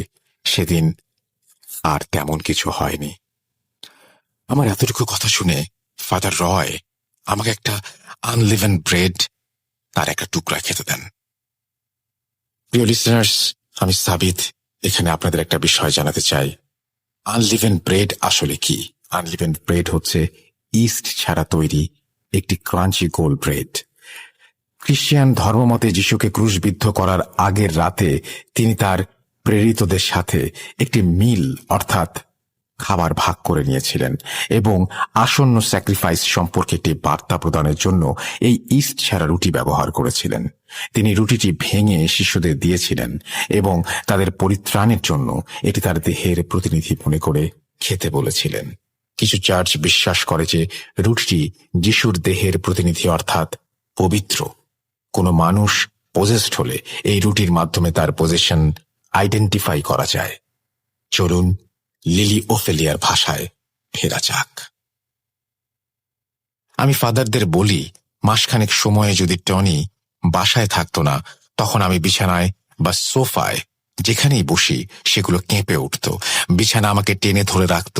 আমি টনিকে আগেই জানাতে চেয়েছিলাম, কিন্তু শয়তান কণ্ঠে কেউ আমাকে বলতো যদি টনিকে জানাই তো ওরা টনিকে মেরে ফেলবে। কিন্তু আর কষ্ট সহ্য করতে না পেরে আমি টনিকে সব বলে দেই। আমি ধাপে ধাপে 3টি স্বপ্ন দেখতাম সব সময়। স্বপ্নগুলি আমি ধাপে ধাপে বলছি।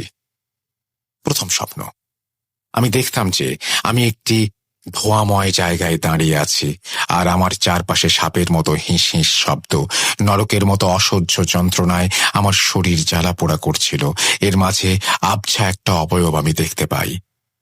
দ্বিতীয় স্বপ্ন, আমি আবার সেই ধোঁয়াময় জায়গা দেখতাম যেখানে আমি কষ্ট পাচ্ছিলাম। হঠাৎ একটা আবছা অবয়ব আমার দিকে হাত বাড়িয়ে দেয় আর আমাকে বলে, হোল্ড মাই হ্যান্ড। আমি তার হাত ধরতে চেয়েও ধরতে পারতাম না। তৃতীয় স্বপ্ন, এবার আমি দেখলাম আমি একটি জানালার রুমে বন্দি। আমি পজেসড। দুজন ফাদার আমার এক্সোসিজম করছে, কিন্তু পারছেন না। হঠাৎ এক মাঝ বয়স্ক যুবক এসে এক্সোসিজমে অংশ নেয়। সে আমার মাথায় হাত বুলিয়ে দিতে থাকে। আস্তে আস্তে আমি শান্তি অনুভব করি, আর এরপর আমি ঘুমিয়ে যাই। লিলি তার কথা শেষ করে ঘুমিয়ে পড়ে। ফাদার আর্থার আমাকে বাইরে নিয়ে আসেন আর বলেন, দেখুন মিস্টার টনি, আসলে এগুলো আপনার ওয়াইফের মনের রোগ। ডেভিলের পজিশনের কোনো সাইন তার ভেতরে নেই। আনলিভেন ব্রেড হচ্ছে পবিত্র একটি খাবার। পজেসড হলে মাস্ট সে রিয়্যাক্ট করত সেটা খেয়ে। ওনাকে ডাক্তার দেখান। ফাদার ওনার কথা শেষ করে চলে যান। আমি ফাদারকে বিদায় দিয়ে লিলির কাছে এসে দেখি লিলি ঘুমাচ্ছে। এরপর আমি ঘর ঝাড় দেওয়ার জন্য ফুল ঝাড় এনে ঘর ঝাড় দিচ্ছিলাম। হঠাৎ লিলির বেডের নিচ থেকে আমি সেই রুটির টুকরো খুঁজে পাই যা ফাদার লিলিকে খেতে দিয়েছিলেন। আমি ভাবতে থাকি, আচ্ছা, লিলি কি তাহলে সেই রুটির টুকরো খায়নি? কিন্তু ও তো আমাদের সবার সামনে রুটির টুকরো হাতে মুঠ করে মুখে পুরে দিল। তাহলে কি রুটির বাকি টুকরো ফাদারই ভুল করে ফেলে গেছেন? আমি দাঁড়িয়ে দাঁড়িয়ে ভাবছিলাম। এমন সময় লিলি আমার হাত চেপে ধরে আর কর্কশ গলায় বলতে থাকে, ধরে ফেলেছিস না? আমার ধোঁকা বুঝে গেছিস। বলেছিলাম তোকে যেন না জানায়, জানিয়েছে। এবার তুইও তোর ওয়াইফের মতো আমার দাস হয়ে যাবি। কিরে, আমার উপাসনা করবি? এই কথা শুনে আমি এক ঝটকায় লিলির হাত ছাড়িয়ে রুম লক করে দৌড়ে চার্চে চলে যাই আর ফাদার আর্থারকে খুঁজে বের করে তাকে সবকিছু জানাই। ফাদার আর্থার বিশপকে ইনফর্ম করেন আর এভিডেন্স নিয়ে আসবেন বলে জানান। আমি ফাদার আর্থার আর ফাদার রয় 3 জন মিলে রাতের বেলা বাড়ি ফিরে আসি। লিলির ঘরের দরজা খুলতেই আমরা দেখি লিলির রুমের এক কোনায় বসে খুব তীক্ষ্ণ গলায় গানের সুরে গুনগুন করছিল, God is sleeping. I am here. I am singing. And God is not there. আমি আর ফাদার রয় 2 জন মিলে তাকে ধরে নিয়ে আসতে পারছিলাম না। আনবিলিভেবল হিউম্যান স্ট্রেংথ ছিল তার শরীরে। অনেক কষ্ট করে তাকে আমরা সেই জায়গা থেকে সরাতে পারিনি। ফাদার আর্থার তখনও ভিডিও রেকর্ডিং করছিলেন। উনি লিলিকে জিজ্ঞেস করেন কে সে আর কেন এসেছে। লিলি কর্কশ গলায় ফাদারকে প্রচুর গালাগাল করেন আর চলে যেতে বলেন। এরপর আমরা 3 জন রুম থেকে বেরিয়ে আসি। ফাদার আর্থার বলেন, টনি সাহেব, লিলি পজেসড। যত জলদি সম্ভব এক্সরসিজম করতে হবে। আমি চার্চে যাচ্ছি। বিশপের অ্যাপ্রুভাল নিয়ে চার্চের মেডিকেল অ্যাসিস্ট্যান্ট সাথে এনে আমি আর ফাদার রয় আগামীকাল সন্ধ্যায় লিলির এক্সরসিজম করব। God bless you my child. এই বলে ফাদার বুকে ক্রস এঁকে চলে যান। সেদিন সারা রাত আমি প্রেয়ার রুমে কাটিয়ে দেই। একবারও লিলির ঘরে যাইনি। সারা রাত লিলির রুম থেকে অমানবিক আত্মচিৎকার ভেসে আসছিল। কখনো সে বলছিল, আমার ওকে চাই, ও আমার জীবনদাতা, আমি বাঁচতে চাই, আরো মানুষের ভেতরে নিজেকে লুকিয়ে রাখতে চাই। কেউ চেনে না আমাকে, কেউ না। সকালবেলা লিলির রুমের দরজা খুলে দেখি সে বিছানায় শুয়ে ঘুমোচ্ছে। বমি করে নিজের জামা কাপড় নষ্ট করে ফেলেছে। আমি রুম পরিষ্কার করে লিলিকে নতুন জামা কাপড় পরিয়ে তৈরি করে রাখি। সময় যেন আর কাটে না। এদিকে আমার বাসায় জিন্দা লাশ লিলি কোনো শব্দ করছে না, শ্বাস নিচ্ছে না, আর ঘুমোচ্ছে। অবশেষে সন্ধ্যায় কলিং বেলের আওয়াজে আমার শরীরে প্রণোদয় হয়। দরজা খুলে ফাদার আর্থার আর ফাদার রয়কে গ্রিট করে ভেতরে নিয়ে আসি আমি। ফাদার আর্থার আর ফাদার রয় মিলে লিলির ওপর 4টে এক্সোসিজম পারফর্ম করেন। স্বচক্ষে দেখা সেই 4টি এক্সোসিজম আমি ধাপে ধাপে বলছি। প্রথম এক্সোসিজম, ফাদার আর্থার ও ফাদার রয় ওনাদের সাথে একজন মেডিকেল অ্যাসিস্ট্যান্ট নিয়ে আসেন আর লিলির ঘরে প্রবেশ করেন। ঘুমন্ত লিলিকে মেডিকেল অ্যাসিস্ট্যান্ট দিয়ে একটি ইঞ্জেকশন দিয়ে দেন আর লিলির হাত পা বিছানার সাথে বেঁধে ফেলেন। Father Arthur owner recording device on করেন আর সামনে এসে বলেন, case file 1 to 9, Day 1, Mrs. Lillian Ophelia, nickname Lily, female, position confirmed by church, bishop কর্তৃক exorcism অনুমোদিত। Lily repeatedly showed a lot of symptoms of being possessed, including showing fit of anger over food that had been blessed by church and then trying to harm surrounding people, a lot of nightmares, long break from church and praying to God, multiple voice extraction, and hissing like a snake or a cat. I, Father Arthur, assisted by Father Roy, are ready to perform the exorcism of Lily Ophelia in an observation of medical assistance provided by the church. May God be with us. Amen. এরপর father Arthur তার সাথে আনা bag থেকে mobile, হলি water, হলি jail বের করে বেগুনি কালারের একটি ক্রস আঁকা শাল নিজের গলায় জড়িয়ে শুরু করলেন লিলির প্রথম এক্সোসিজম। ফাদার আর্থার লিলির কপালে হলি জেল দিয়ে ক্রস আঁকলেন আর লিলির ওপরে হলি ওয়াটার দিয়ে ক্রস আঁকলেন। এরপর উনি বললেন, লিলিয়ান, মাই চাইল্ড, আমি জানি ডিপ ডাউন তুমি আমাকে শুনতে পাচ্ছ। গড আমাদের সাথে আছেন। তুমি এই শয়তানকে হারাতে আমাদের সাহায্য করো। এরপর ফাদার আর্থার আর ফাদার রয় বাইবেল হাতে নিয়ে in the name of father, the god and the Holi spirit বলে বাইবেলের ভার্স পড়া শুরু করলেন। 2-3 মিনিট বাইবেল পড়ার পর লিলি নড়ে চড়ে উঠল আর ফাদারকে দেখে জন্তু জানোয়ারের মতো গ্রল করতে শুরু করলো। ফাদার লিলিকে উদ্দেশ্য করে বললেন যে লিলির ভেতর থাকা শয়তান যে নিজেকে অন্ধকারে লুকিয়ে রেখে মানবজাতির অনিষ্ট করে সে যেন সামনে আসে আর নিজেকে আইডেন্টিফাই করে। লিলি তার হাত পায়ের বাঁধন খোলার চেষ্টা করছিল আর লিলির নিচে থাকা বিছানাটি যেন কাঁপছিল।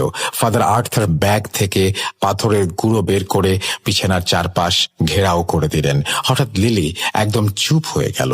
কিছুক্ষণ পর ফাদার রয় সাথে আনা একটি ঘন্টা বাজালেন আর লিলি কর্কশ আওয়াজে ফাদার বলে চুপ হয়ে গেল। ফাদার লিলিকে জিজ্ঞেস করলেন সে কে আর কেন এসেছে। লিলি ফাদারকেই ফাদারের জীবন কাহিনী বলল। ফাদার বললেন এসব বলে ওনাকে ভয় দেখিয়ে কোনো লাভ নেই। এরপর লিলি ফাদার রয়ের দিকে তাকিয়ে বলল, আমার পুরুষ শরীর প্রয়োজন। আমি জানি তুই শয়তানকে বিশ্বাস করিস। তোর মা বাবা বাঁচতে পারত কিন্তু গড তাকে বাঁচায়নি। গড নেই, শয়তানের কাছে আয়, তোর মা বাবাকে তুই আবার ফিরে পাবি। ফাদার রয় এসব শুনে ভয়ে মুষড়ে পড়ছিলেন আর ওনার হাত থেকে বাইবেল পড়ে যায়। ফাদার আর্থার তখন ফাদার রয়কে জোর করে একটি ধমক দেন আর বলেন শয়তানের কথায় কান না দিতে। কিছুক্ষণ পর লিলি এত জোরে চিৎকার করতে শুরু করে যে ফাদার আর্থার নিজেও বাইবেল বিছানায় ফেলে কানে হাত দিয়ে ফেলেন। এমন সময় লিলির ডান হাতের বাঁধন খুলে যায় আর দড়ির টানে হাতের কবজি কেটে রক্ত বের হতে থাকে। মেডিকেল অ্যাসিস্ট্যান্ট তখন এক্সরসিজম বিরতি নেওয়ার পরামর্শ দেন। আমরা সবাই লিলিকে ধরি আর লিলিকে ইঞ্জেকশন দিয়ে আনকনশাস করে রাখা হয়। আমি সহ বাকি সবাই রুম থেকে বেরিয়ে আসি। ফাদার আর্থার ফাদার রয়কে তখন বকাবকি করছিলেন আর বলছিলেন এক্সরসিজমে বিলিফ আর ভক্তি মেইন। শয়তানের কথায় কান দিলে সে ম্যানিপুলেট করবেই, তাই তার কথায় কান দেয়া যাবে না। ফাদার রয়ের ভক্তিতে যেন কোনো সন্দেহ না থাকে বলে সতর্ক করে দেন। আমি ফাদারকে জিজ্ঞেস করি যে এক্সরসিজম কেন কাজ করছে না।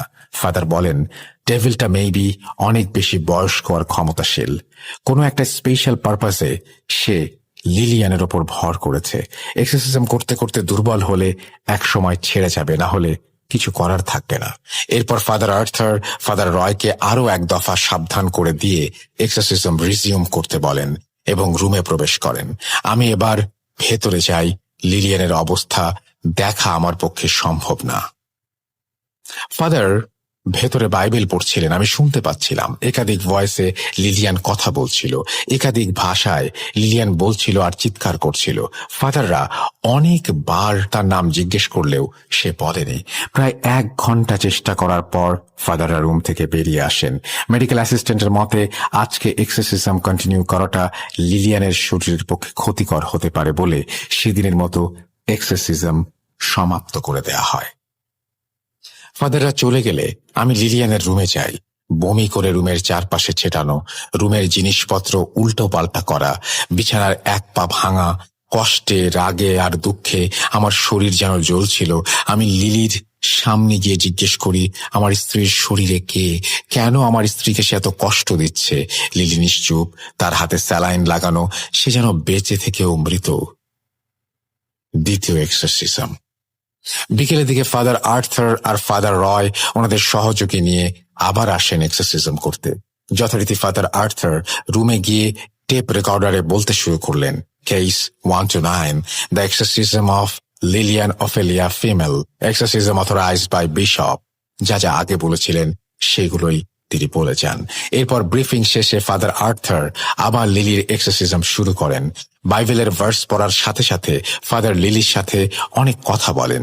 লিলির ভেতরে থাকা শয়তান ফাদারের সাথে অনেক বিষয় নিয়ে কথা বলে। সে জানায় সে একজন আনক্লিন ডিমন, অধিক আমরা লিজিয়ন, এমন কিছু কথা সে বলে। ফাদার বলেন লিজিয়ন মানে অধিক, আনক্লিন ডিমন, যার এক্সারসাইজ জিসাস নিজেই করেছিলেন। কিন্তু লিলিয়ানকে যখন জিজ্ঞেস করা হয় সে কে, তখন সে আমি নাম বলবো না বলে। অর্থাৎ সে একজন, কিন্তু লিজিয়ন হলে 1-এর অধিক, অর্থাৎ আমরা বলবে। ফাদার বুঝে ফেলেন এসে মিথ্যা কথা বলছে।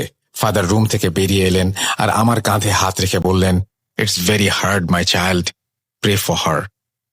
কিছুক্ষণ বিরতি নিয়ে ফাদার আবার এক্সরসিজম স্টার্ট করলেন। আমি রুমের বাইরে ঘন্টার আওয়াজ শুনতে পাচ্ছিলাম। অনেক বাক বিতণ্ডার ভেতর দিয়ে দ্বিতীয় এক্সরসিজম সমাপ্ত হয় এবং ইট ওয়াজ আ ফেলিয়ার। তৃতীয় এক্সরসিজম, ফাদার আর্থার যথারীতি টেপ রেকর্ডারে আবারও আগের কথাগুলো রেকর্ড করেন এবং সেখানে তিনি এবার বলেন, case 1 to 9, Lilian Ophelia female is believed to be possessed by a devil demon. After 2 unsuccessful attempts of exorcism, the third exorcism is going to be started by the authorization of the church and the blessing of God. এবার father কিছুটা নতুন পদ্ধতি অবলম্বন করেন। নিজের গলায় থাকা শাল লিলির মাথায় ধরে বললেন নাম বলতে। এদিকে ফাদার রয় ভার্স পড়ে যাচ্ছিলেন। লিলিয়ান চিৎকার করতে থাকে। লিলিয়ানের মুখে হলি ওয়াটার ছিটিয়ে দেন ফাদার। লিলি তখন খুব কষ্টে নিজের শরীর মোচড়াচ্ছিল। এদিকে বাইবেলের ভার্স পড়া শেষ করে ফাদার রয় ঘন্টা বাজিয়ে বলছিলেন, the father commands you to depart, devil be gone. রুমে থাকা আমরা সবাই টানা 7 বার একসাথে বিগন বলছিলাম আর লিলিয়ান চুপ হয়ে গিয়েছিল। ফাদার লিলিয়ানের মাথা থেকে শাল সরাতেই সে শয়তানে একটা হাসি দিয়ে বলল, পিকাবু, ফাদার আমি এখানে, তোমার কাজ না এটা, তুমি চেষ্টা করেছো কিন্তু পারবে না। ফাদার আর্থার রাগে দুঃখে রুম থেকে বেরিয়ে আসেন আর আমাকে বলেন যে দিনের পর দিন এক্সরসিজম খারাপের দিকে যাচ্ছে। গড ছাড়া কেউ সাহায্য করার মতো নেই। গড সাহায্য করছেন না, কেন করছেন না আমরা কেউ জানি না। এদিকে লিলির শারীরিক অবস্থার অবনতি হচ্ছিল বিধায় সেদিন আর এক্সরসিজম কন্টিনিউ করা সম্ভব হয়নি। চতুর্থ এক্সরসিজমের দিনটি অন্যান্য এক্সরসিজম ডে থেকে আলাদা ছিল, কারণ ফাদার আর্থার, ফাদার রয় ও মেডিকেল অ্যাসিস্ট্যান্টের সাথে সেদিন নতুন এক যুবক ফাদারের সাথে। ঘরে ঢুকেই সেই যুবক আমার সাথে হাত মিলিয়ে বলেন তার নাম গ্যাব্রিয়েল আর সে লিলির এক্সরসিজমে অংশগ্রহণ করবে। প্রথম দিন গ্যাব্রিয়েল লিলির সাথে কথা বলার চেষ্টা করে, কিন্তু লিলির শরীরে থাকা ডিমন কোনো কমিউনিকেশন করে না। কিন্তু ডেভিল তাকে ছেড়ে দিলে লিলি কিছু কথা শেয়ার করে। দ্বিতীয় দিন যখন গ্যাব্রিয়েল আবার লিলির সাথে দেখা করতে যায়, তখন লিলির শরীরে থাকা ডেভিল তার ফেস রিভিল করে। সম্পূর্ণ রুম ধোঁয়ায় ভরে যায়। লিলির শরীর থেকে সেই ধোঁয়া বের হচ্ছিল। কিছুক্ষণ পর লিলির শরীরে আশেপাশে থেকে ধোঁয়া সরে যেতে শুরু করে এবং হালকা ধোঁয়ার চাদরে মোড়া ডেভিলের চেহারা ভেসে ওঠে। ডেভিলের মাথায় দুটি শিং ছিল ও তার চোখের মণি ছিল শিকারী জন্তুর মতো। এসব দেখে গ্যাব্রিয়েল সেদিন ভয়ে সেখান থেকে চলে আসে। তৃতীয় দিন লিলির বাসায় যাওয়ার আগে ফাদার আর্থার গ্যাব্রিয়েলকে এক্সরসিজম করার নিয়ম কানুন বুঝিয়ে দেন। তৃতীয় দিন অর্থাৎ গ্যাব্রিয়েলের প্রথম এক্সরসিজম এবং লিলির ওপর করা চতুর্থ এক্সরসিজম করার সময় ডেভিল তাকে তার বাবার সম্পর্কে এমন কিছু কথা বলে আর তার চোখের দিকে তাকিয়ে এমন কিছু দৃশ্য তাকে দেখায় যা গ্যাব্রিয়েল ভয়ে পালিয়ে যায় সেখান থেকে। এরপর ফাদার আর্থার তাকে চার্চে বসিয়ে বলেন, গ্যাব্রিয়েল, ডেভিল আমাদেরকে নানাভাবে ধোঁকা দেওয়ার চেষ্টা করছে। তার ধোঁকার জালে আটকে যেও না। তুমি গডের নামে তোমার কাজ করে যাও। গড তোমাকে সফলতা দান করবেন। আমেন। Final exorcism. চতুর্থ এক্সরসিজম ফেইল করার পরে ফাদার আর্থার গ্যাব্রিয়েলকে পঞ্চম এক্সরসিজমের জন্য তৈরি করতে থাকেন। দেখতে দেখতে চলে আসে ফাইনাল এক্সরসিজম ডে। আমরা লিলির বাসায় যাই এবং সবাই লিলির ঘরে প্রবেশ করি। Father Arthur tape recorder on করে বলেন, Case 1 to 9, Exorcism 5, Lilian Opelia, female possessed by demon or devil. Victim has gone through 4 unsuccessful exorcism. With the approval of the church, today I, Father Arthur, Father Roy, church assistant and Gabriel are performing the exorcism. May the God be with us. Amen. এরপর father Arthur বাইবেলের verse পড়া শুরু করেন। গ্যাব্রিয়েলকে দেখে Lilian কেন যেন বেশ খুশি হয়েছিল। বাইবেলের ভার্স আওড়ানোর সাথে সাথে লিলিয়ানের ভায়োলেন্স যেন বেড়েই চলছিল।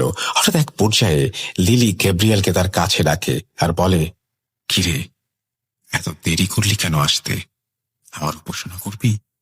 গ্যাব্রিয়েল তাকে তার নাম জিজ্ঞেস করলে সে এক একবার এক এক নাম বলে সবাইকে বিভ্রান্ত করে।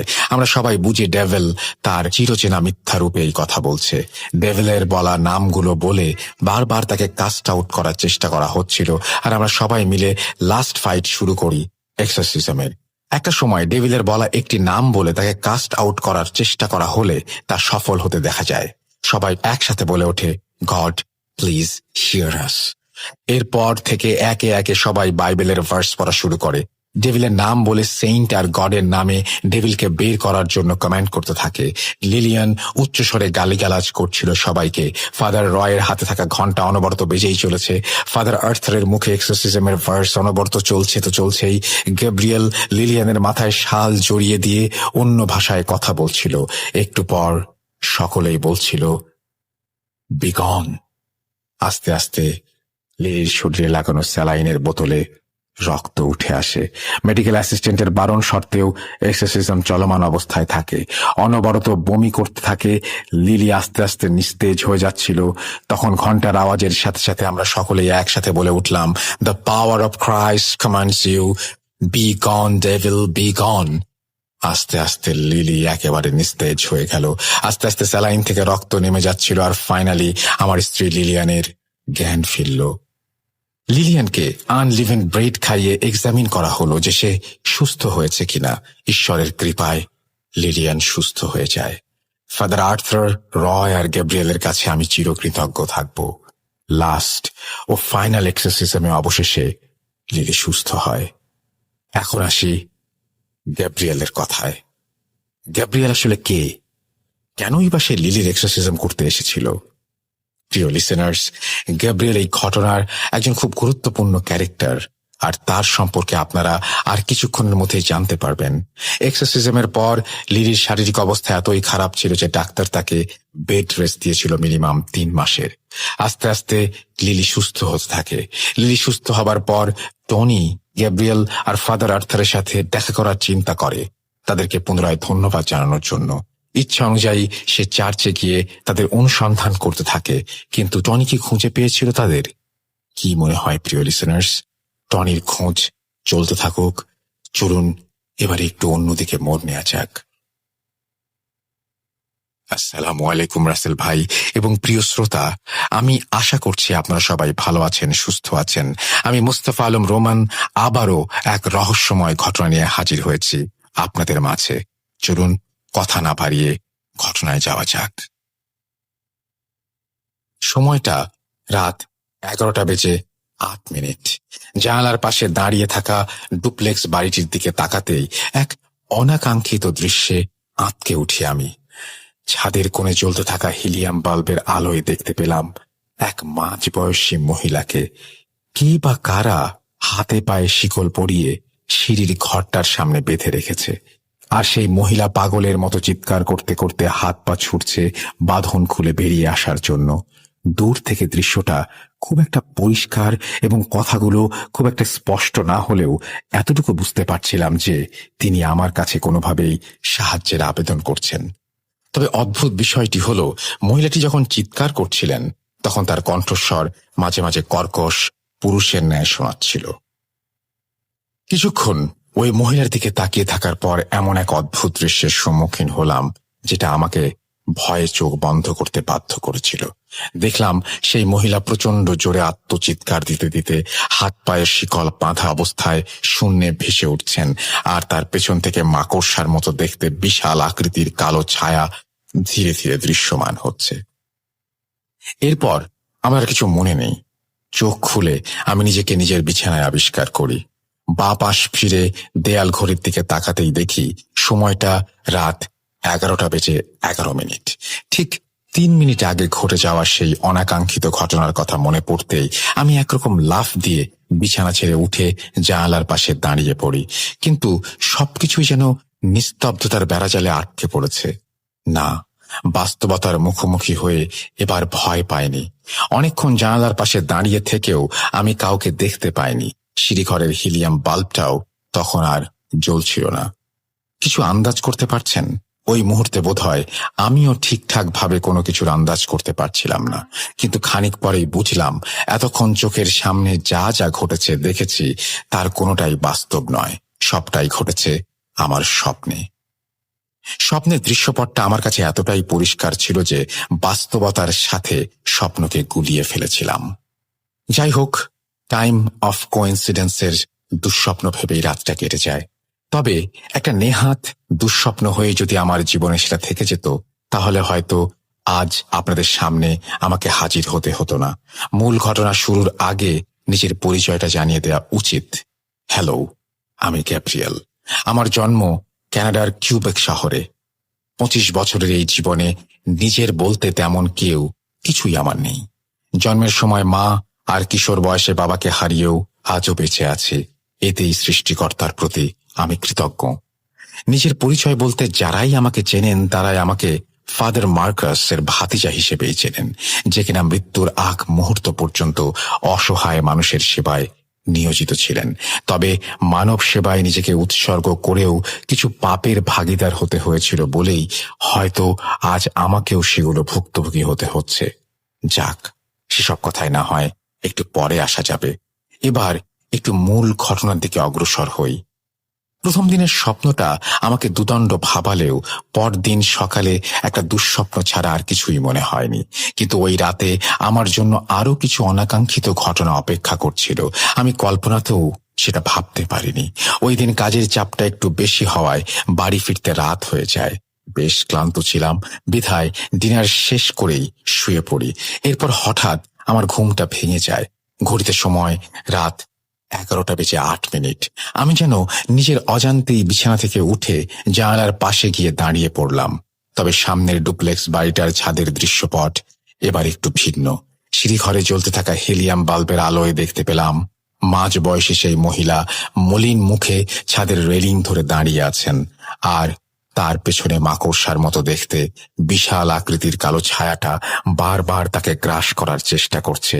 মাত্র কয়েক মুহূর্তে ছায়াটা ভয়ঙ্কর রূপ ধারণ করে বসে, আর আচমকা মহিলার ঘাড়ে আঁচড় কাটে এবং একটা ক্ষত তৈরি করে, এবং সেই ক্ষত স্থান দিয়েই ধীরে ধীরে তার শরীরে প্রবেশ করে। দৃশ্যটা আমার কাছে এতটাই অবিশ্বাস্য ছিল যে আমি ভয়ে চোখ বন্ধ করে ফেলি। কিন্তু এর পরও মুহূর্তে আর চোখ খুলতেই দেখি আমি বিছানায় শুয়ে আছি, আর গতকাল রাতের মতোই ঘড়িতে রাত 11:11। এরপর আমার আর বুঝতে বাকি রইল না যে আমার সাথে যা ঘটছে তা স্বাভাবিক কিছু নয়। আমি ভয়ে রীতিমতো ঘামতে শুরু করলাম। জানি না ওই রাতে আমি ঠিক কিভাবে কাটিয়েছিলাম। পরদিন সকালে অফিসের কাজ, আমাকে অন্য এক শহরে যেতে হতো, বিধায় বাড়ি থেকে একটু তাড়াতাড়ি বেরিয়ে পড়ি। সারাদিন কাজের চাপে গত রাতের কথা প্রায় ভুলেই গিয়েছিলাম। সন্ধেবেলা বাড়ি ফিরতেই যেন সারাদিনের ক্লান্তি একসাথে আমাকে ঘিরে ধরে। যথারীতি সেদিনও আমি একটু আগে ভাগেই শুয়ে পড়ি। এরপর হঠাৎ আমার ঘুমটা ভেঙে যায়। ঘড়িতে সময় রাত 11:08। কিন্তু এবার আমি যেন সবটা অনুভব করতে পারছি, বুঝতে পারছি আমি আবারও স্বপ্ন দেখছি। এর সামনে আমার সাথে কি ঘটতে চলেছে সেটা ভেবে আমি কুল কিনারা পাচ্ছি না। তবে এবার নিজের অজান্তে একটু সাহস করেই বিছানা থেকে উঠে জানালার পাশে গিয়ে দাঁড়াতেই দেখি মাঝ বয়সী সেই মহিলা ডুপ্লেক্স বাড়ির ওই ছাদের পাশে বেশ হাসি মুখেই দাঁড়িয়ে আছেন। বাঁ দিকে ঘুরে সিঁড়িঘরটার দিকে তাকাতেই আমার শরীরের রক্ত যেন হিম হয়ে যায়। বাল্বের হালকা আলোয় দেখতে পেলাম ধোঁয়ার মাঝে অর্ধ মানব এবং অর্ধ পশু আকৃতির কিছু একটা ধীরে ধীরে সিঁড়ি বেয়ে ওপরে উঠে চলেছে। এরপর হঠাৎ করেই আমার চোখটা বন্ধ হয়ে গেল। দ্বিতীয়বার চোখ খুলতেই সেই আগের দৃশ্য, সেই নিজের বিছানাতেই শুয়েছিলাম, আর ঘড়িতে সময়টা তখন রাত 11:11। ওই মুহূর্তে আমি রীতিমতো বাকরুদ্ধ হয়ে গিয়েছিলাম। হয়তো ভয়ের কারণে শরীরের কোনো অঙ্গ প্রত্যঙ্গ নাড়াচাড়া করতে পারছিলাম না। এমন সময় আমার ঠিক কি করা উচিত সেটাও আমার মাথায় আসছিল না। একজন ফাদারের ভাতিজা হওয়ার কারণে এটুকু বুঝতে পারছিলাম আমার সাথে প্যারানরমাল কোনো কিছু ঘটতে চলেছে, আর আমাকে এই সমস্যার সমাধান পেতে হলে চার্চের ফাদারের সাথে দেখা করতে হবে। ওই রাতে আরো একটা চিন্তা আমাকে ঘুমোতে দেয়নি। স্বপ্নের বিষয়টা নিয়ে কিছুক্ষণ চিন্তা করতে করতে হুট করেই একটা জিনিস আমার মাথায় চলে আসে। আচ্ছা, আমি স্বপ্নে যা দেখলাম সেটা তো পজিশনের ধাপ, কিন্তু আমি সেটা রিভার্সে কেন দেখলাম? তাহলে আসলেও কি কেউ কোনো ডেভিলের আসরে পড়েছে? আমার কাছে কি সত্যি কেউ সাহায্য চাইছে? এই জন্যই কি আমি স্বপ্নগুলো দেখছিলাম?